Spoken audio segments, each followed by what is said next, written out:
Hello friends, good morning. कैसे हैं आप लोग? चलिए, मुझे आशा ठीक होंगे। आज हम पढ़ने वाले हैं जीके जीएस के टॉप 30 क्वेश्चंस जो कि यूपीपी तथा सभी वनडे एग्जाम्स के लिए मोस्ट इम्पॉर्टेंट है। तो कृपया चैनल पर नए हैं तो चैनल को सब्सक्राइब और लाइक कर दीजिए। चलिए देखिए, पहला क्वेश्चन आपकी स्क्रीन पर दिया है। समुद्र में वायविष्ट भूमि कहलाती है। फ्रेंड्स, समुद्र में वायविष्ट भूमि क्या कहलाती है? स्तन संयोजक, इस्थमस। ऑप्शन दिया है बी द्वीप, जल डमरू स्तर जल डमरू मध्य, और डी दिया है प्रायद्वीप। चलिए इसका आंसर करिए फटाफट। तो इसका राइट आंसर हो जाएगा फ्रेंड्स डी, प्रायद्वीप कहलाती है। चलिए क्वेश्चन नंबर सेकेंड की तरफ बढ़ते हैं। दिया है किसी देश में ग्रेट विक्टोरिया मरुस्थल स्थित है। ऑप्शन है नामीबिया, अर्जेंटीना, मंगोलिया कि ऑस्ट्रेलिया। तो इसका राइट आंसर हो जाएगा फ्रेंड्स ऑस्ट्रेलिया में ग्रेट विक्टोरिया मरुस्थल स्थित है। ऑप्शन डी इसका करेक्ट आंसर हो जाएगा। चलिए अगले क्वेश्चन की तरफ पढ़ते हैं। क्वेश्चन नंबर 3 दिया है। जयमंडल से प्राप्त और ऐसे स्रोत कौन से हैं जिनमें जीवन होता है? दिया ऑप्शन है संभाव्य स्रोत, नवीकरणीय स्रोत, अजैविक स्रोत कि जैविक स्रोत। चलिए इसका आंसर करिए। तो इसका आंसर हो जाएगा जैविक स्रोत। जयमंडल से प्राप्त स्रोत मतलब जैविक स्रोत। जैव मतलब जीव होता है, तो इसलिए इसमें जीवन होता है। तो डी इसका राइट आंसर हो जाएगा। चलिए अगला क्वेश्चन देखते हैं। Question number 4। अम्लीय वर्षा किस पर्यावरण प्रदूषण से होती है? ऑप्शन ए दिया है कार्बन और नाइट्रोजन के ऑक्साइड, बी दिया है नाइट्रोजन और सल्फर के ऑक्साइड, सी दिया है नाइट्रोजन और फास्फोरस के ऑक्साइड, डी दिया है इनमें से कोई नहीं। तो इसका आंसर बताइए आप लोग। हो जाएगा अम्लीय वर्षा फ्रेंड नाइट्रोजन और सल्फर के ऑक्साइड के द्वारा होती है। बी इसका करेक्ट आंसर हो जाएगा। अच्छा, चलिए अगले क्वेश्चन नंबर 5 देखते हैं। दिया सबसे गर्म ग्रह का नाम बताइए। चलिए ऑप्शन ए बुध, बी शुक्र, सी नेपच्यून और डी मंगल। तो सबसे गर्म ग्रह क्या है फ्रेंड्स? हो जाएगा शुक्र। शुक्र को पृथ्वी का बहन भी कहते हैं, भोर का तारा भी कहते हैं, शाम का तारा भी कहते हैं। ठीक है, आगे देखिए क्वेश्चन नंबर 6 पे चलते हैं। कौन सा देश चावल का सबसे बड़ा उत्पादक है? ऑप्शन ए दिया है ब्राजील, बी दिया है चीन, सी दिया है यूनाइटेड स्टेट्स, डी दिया है भारत। तो इसका आंसर करिए फ्रेंड्स। तो इसका हो जाएगा चावल और चीन। याद कर लीजिएगा, च से चावल और च से चीन सबसे बड़ा उत्पादक देश है। चलिए क्वेश्चन नंबर 7 पे आ जाइए। विश्व के खनिज तेल का सबसे बड़ा भंडार है। ऑप्शन है कनाडा में, बी दिया है सऊदी अरब में, सी दिया है ईरान में, डी दिया है वेनेजुएला में। चलिए इसका आंसर करिए आप लोग। ये हो जाएगा फ्रेंड्स वेनेजुएला में विश्व के खनिज तेल का भंडार है। डी इसका करेक्ट आंसर हो जाएगा। चलिए क्वेश्चन नंबर 8 पे आ जाइए। वायु के प्रदूषण के लिए उत्तरदायी सर्वाधिक सामान्य कारण है। ऑप्शन है carbon dioxide, B sulphur dioxide, carbon monoxide, ये ऑप्शन डी दिया है धुआं। तो चलिए इसका आंसर करिए आप लोग। धुआं धुआं कर दीजिए। तो 8वां का आंसर क्या हो जाएगा? Carbon monoxide. ये बहुत ही विषैली गैस होती है फ्रेंड्स, ये पर्यावरण प्रदूषण के लिए मुख्य रूप से उत्तरदायी है। चलिए क्वेश्चन नंबर 9 पे आ जाइए। विश्व मृदा दिवस किस दिन मनाया जाता है? 12 दिसंबर, 5 दिसंबर, 16 अक्टूबर और 4 अक्टूबर। तो इसका आंसर करिए फटाफट आप लोग। तो इसका आंसर हो जाएगा 5 दिसंबर को विश्व मृदा दिवस मनाया जाता है। ठीक है, चलिए क्वेश्चन नंबर 10 पे आ जाइए। राज्य पर्यटन की नीति को किसने प्रारंभ किया था? Lord Hardinge, William Bentinck, Lord Clive, Lord Dalhousie. इसका राइट आंसर हो जाएगा फ्रेंड्स लॉर्ड डलहौजी ने राज्य हड़प नीति की प्रारंभ किया था। ऑप्शन डी इसका करेक्ट आंसर हो जाएगा। चलिए क्वेश्चन नंबर 11 देखते हैं। केंद्रीय प्राणी उद्यान प्राधिकरण कहाँ स्थित है? ऑप्शन है नई दिल्ली, बी दिया है चेन्नई, सी दिया है कोलकाता और डी दिया है देहरादून। तो इसका राइट आंसर हो जाएगा फ्रेंड्स कलकत्ता या कोलकाता में केंद्रीय प्राणी उद्यान स्थित है। डी सी इसका करेक्ट आंसर। चलिए अगले क्वेश्चन की तरफ बढ़ते हैं। Question number 12। फ्लैश बल्बों का तार किसका बना होता है? यानी फ्रेंड्स जो फ्लैश बल्ब होते हैं उसका तार पूछ रहा है किसका बना होता है? एमजी का कि बीए का कि कॉपर का कि एजी का। चलिए इसका आंसर करिए आप लोग। इसका आंसर हो जाएगा फ्रेंड्स मैग्नीशियम का बना होता है और उसमें नाइट्रोजन गैस भरी होती है। चलिए क्वेश्चन नंबर 13 देखते हैं। सबसे प्रचुर मात्रा में मिलने वाला तत्व क्या है? ऑप्शन ए दिया है नाइट्रोजन, बी है ऑक्सीजन, सी है सिलिकॉन और डी है कैल्शियम। तो सबसे ज़्यादा किसकी मात्रा होती है फ्रेंड्स? नाइट्रोजन की 78%। ठीक है, ये इसका करेक्ट आंसर हो जाएगा। चलिए क्वेश्चन नंबर 14 पे आ जाइए। तो यह निम्न में से कौन एक संक्रामक रोग है? मोस्ट इम्पॉर्टेंट क्वेश्चन है फ्रेंड्स, बार बार पूछा है। ऑप्शन दिया है मलेरिया, अरे दिया है 3 तो दिया, मलेरिया, क्षय रोग और चेचक। अब इसमें से बताना कौन एक संक्रामक रोग है। तो फ्रेंड इसका आंसर हो जाएगा मलेरिया तो संक्रामक रोग नहीं है, क्षय रोग और चेचक। संक्रामक रोग मतलब जो डायरेक्ट संपर्क में आने से फैल जाते हैं उन्हें संक्रामक रोग कहते हैं। तो कौन कौन सा है? क्षय रोग और चेचक, ये सब संक्रामक रोग है, मलेरिया नहीं फैलता है।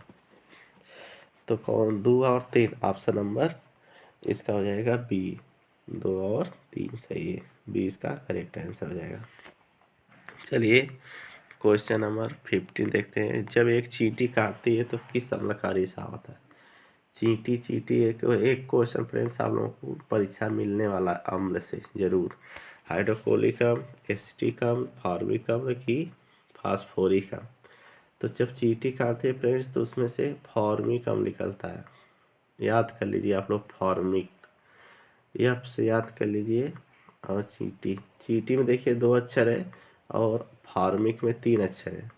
तो जो चींटी और फार्मिक में एक अक्षर से जी पड़ा जिसका नाम रहेगा उसी अम्ल पे आप टिक मार के आ जाएंगे और आंसर सही हो जाएगा। एक ट्रिक है फ्रेंड्स, चींटी में देखिए 2 अक्षर है और यहाँ फार्मिक लिखा है इसमें 3 अक्षर है, तो एक तो बड़ा उसका नाम रहेगा, इस तरह याद कर लीजिए। तो सी इसका करेक्ट आंसर हो जाएगा।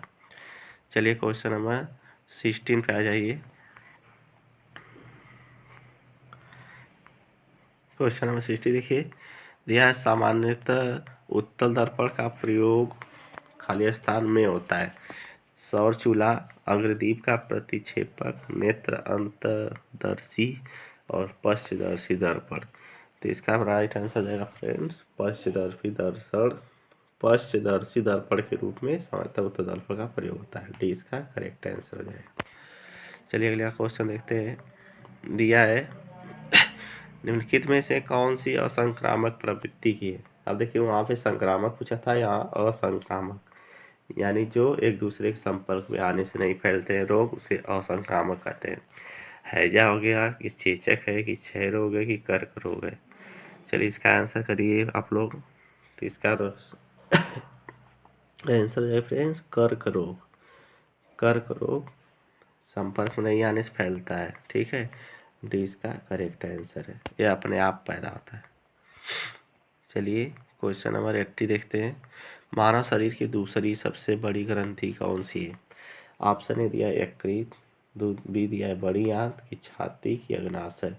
चलिए इसका आंसर मारिए फटाफट आप लोग। तो इसका आंसर हो जाएगा डी अग्नाशय सब दूसरी सबसे बड़ी ग्रंथि है फ्रेंड्स। सेकेंड सबसे बड़ी ग्रंथि है, पहला क्या है? पहला है यकृत, तो डी इसका करेक्ट आंसर हो जाएगा। दूसरी पूछा है यहाँ पे, ध्यान दीजिएगा आप लोग, पहली पूछेगा तो यकृत मारिएगा। चलिए क्वेश्चन नंबर 19 देखते हैं। दिया है भूमध्य रेखा पर 2 देशांतरों के बीच की दूरी लगभग किलोमीटर है। तो कितना है फ्रेंड्स? 101 किलोमीटर की, 111 किलोमीटर की, 121 किलोमीटर की, 91 किलोमीटर। चलिए बताइए, तो इसका राइट आंसर हो जाएगा 111 कुछ किलोमीटर है भूमध्य रेखा पर 2 देशांतरों के बीच की दूरी, तो 20 का करेक्ट आंसर हो जाएगा। चलिए क्वेश्चन नंबर 20 की तरफ बढ़ते हैं। दिया है मृदा द्वारा जल के अवशोषण से संबंधित सिद्धांत क्या है? चूषण क्रिया की संघनन की केशिका क्रिया की अवशोषण का सिद्धांत। यहाँ मृदा द्वारा जल का अवशोषण कैसे होता है वही पूछा है। पौधों द्वारा जो मृदा का जल अवशोषित करते हैं उसमें कौन सा सिद्धांत कार्य करता है, ये चीज़ पूछ रहा है। तो हो जाएगा केशिका क्रिया सिद्धांत। देखिए फ्रेंड, जो मृदा होती है इसमें बहुत असंख्य केश नलियाँ होती है इस तरह, जिसके द्वारा जल, ये जो ऊपर से जल क्या होता है नीचे की तरफ चला जाता है यानी जब मृदा क्या करती है, जल को, जैसे बारिश हुई यहाँ पे जल ऊपर आया तो यहाँ से एक जो केशिकाएं होती हैं बाल की तरह सर, छोटी छोटी केश नली होती है, नली होती है एकदम बाल से भी पतली, उसी को केश नली कहते हैं। तो ये जल इसी केश नली के द्वारा जमीन के अंदर चला जाता है, यानी अवशोषित हो जाता है। तो किसान इसीलिए खेत की जुताई कर देता है, इस तरह खेत की जुताई करके इन केश नलियों को तोड़ देता है, जिससे कि उसके भूमि की नमी बनी रहे। ठीक है, तो यह केशिका क्रिया पर आधारित होता है। चलिए अगला क्वेश्चन की तरफ बढ़ते हैं। दिया है कालागढ़ बांध किस नदी पर बना हुआ है, यमुना पर कि शारदा पर कि गंगा पर कि रामगंगा पर। चलिए फटाफट बताइए इसका आंसर। तो जाए फ्रेंड्स, कालागढ़ बांध कहाँ बना है, रामगंगा पर बना है। डी इसका करेक्ट आंसर हो जाएगा। चलिए क्वेश्चन नंबर 22 की तरफ बढ़ते हैं। दिया दुलहस्ती पावर स्टेशन किस नदी पर अवस्थित है। दुलहस्ती पावर स्टेशन पे मोस्ट इंपॉर्टेंट क्वेश्चन है इस साल के हिसाब से। दिया है चिनाब की, रावी की, ब्यास की, सतलज। चलिए इसका आंसर बताइए। तो ये हो जाएगा चिनाब नदी पर स्थित है, ये इसका राइट आंसर हो जाएगा। चलिए क्वेश्चन नंबर 23 की तरफ देखते हैं। समुद्र में ज्वार भाटा किसके कारण होता है, सूर्य का प्रभाव से, चंद्रमा के प्रभाव से, सूर्य और चंद्रमा का संयुक्त प्रभाव, पृथ्वी और सूर्य का गुरुत्वाकर्षीय बल। तो इसका राइट आंसर हो जाएगा फ्रेंड्स, सूर्य और चंद्रमा के संयुक्त प्रभाव से क्या होते हैं, ज्वार और भाटा आते हैं। सी इसका करेक्ट आंसर। चलिए क्वेश्चन नंबर 24 देखते हैं। यू आकार की घाटियों का निर्माण होता है चक्रवातों से, हिमानियों से, रेटों से कि मानसून से। चलिए बताइए इसका। इसका हो जाएगा हिमानियों से। यू आकार की जो घाटियाँ प्रेजेंट हो उसका निर्माण हिमानियों से होता है, 20 का करेक्ट आंसर हो जाएगा। चलिए क्वेश्चन नंबर 25 की तरफ बढ़ते हैं। निम्न में से कौन सी अंतर्राष्ट्रीय संस्था पूरे विश्व में पर्यावरण सुरक्षा की देखभाल करती है। इसका WWF की, WHO की, पेटा की, UN। तो जाए फ्रेंड्स UN, यूनाइटेड नेशन। ठीक है, डी इसका करेक्ट आंसर हो जाएगा। चलिए क्वेश्चन नंबर 26 देखते हैं।